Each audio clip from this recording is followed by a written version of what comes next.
Well, Ishigo, we're back here. We're here now with Dr. Carlos O'Bryan.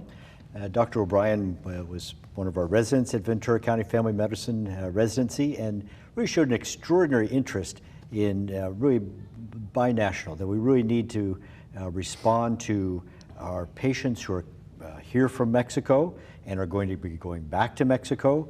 The healthcare problems that we have in Mexico are the same ones we have here. Gosh knows we've exported obesity, but we also have problems with our agricultural safety. With you see a pickup truck going down the road with 20 people in the back and you don't think anything about it. And if they're not, then where's their seatbelts? If it wasn't just a bunch of agricultural workers, people falling out of trees while they're picking fruit and ending up our intensive care unit. So Dr. O'Bryan and I went to Mexico City to meet with the government there to really look at how can we train people and prevent accidents, to really work on healthcare problems together. And during that time, the Mixteco project really became a big part of our conversation too. So tell me a little bit about how you got involved with the Mixteco project and the binational program that we've talked about in terms of training our residents in really cultural awareness and learning a lot from them as they do from us. Sure. Thank you very much for having me on your show. It's a real honor, Dr. Landon. I think my interest really comes from my undergrad experience and as going to UC Santa Barbara and actually studying cultural anthropology. And from there, just the international experience of learning about different cultures and different medicines. And from early on, I really got an interest in southern Mexico and the indigenous population, really trying to understand the barriers of care, which is common through a lot of minority groups. So coming here for family medicine residency was really a privilege. I really learned a lot in terms of full spectrum family medicine.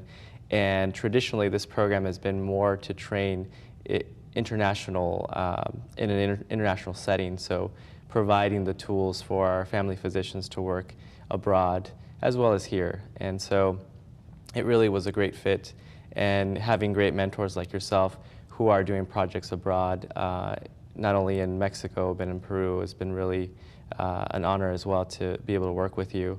I think at this time, it's a very exciting time at Ventura just because there are so many opportunities out there working internationally and even within our own community. Currently, I'm one of the board members for MICOP, the Mixteco project, and we're doing a ton of things within the community, specifically providing culturally sensitive care, where we really focus on the patients and provide interpreters in their own language, and specifically Mixteco, which, as you know, is a very difficult language, and there's so many varieties to it as well.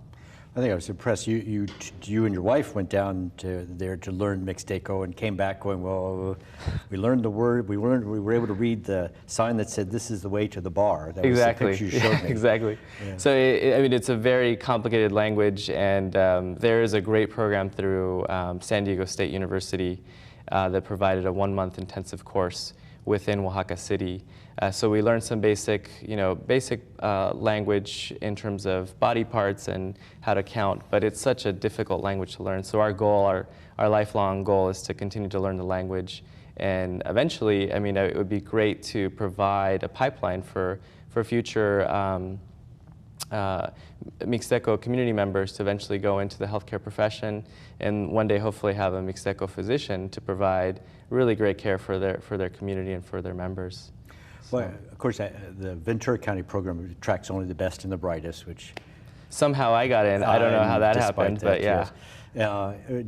Have you done any postgraduate education? Are there other universities who are interested in this kind of thing? Is Harvard or USC interested in this international experience? I think there's a lot of opportunities. Unfortunately, I don't know of anyone specific. I think right now I'm working with a USC fellowship, mainly on teaching, but I think that since we're affiliated with UCLA and UCLA has so many projects, I think it would be easy to work with them or other projects as well. USC, I'm sure, would be interested.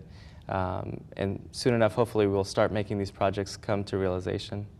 I went down and lectured at the Hospital Civil, and we're really trying to get a relationship going so that we can share expertise. Dr. Siegel has semi-retired from Children's LA, and he's got a big interest in childhood cancers throughout the world. And we have in Oaxaca a cluster of cancers that are probably genetic in nature, and we really hope to get places like Children's Hospital Los Angeles and others interested in this as well. So. Right, and our own pediatric oncologist, Dr. Bracho, has also showed some interest and possibly to co-work on a project like that. So again, there's just tons of opportunities and a great place to be here in Ventura. And I think more than that, within our community, we can volunteer. Here in Oxnard, for example, there's monthly meetings where you can go and help with the literacy program, so teach someone how to write their own name, and also to help reinforce the importance of their own language by even learning their language. So there's also projects where we can be able to teach the kids some basic Mixteco and provide really a pride for their own heritage and their culture. So. Well, Dr. O'Brien, thank you so much. So Ventura County, it's time for you to get moving. I want you to check out that Mixteco project. There's so much for us to learn as human beings in getting involved in something like this.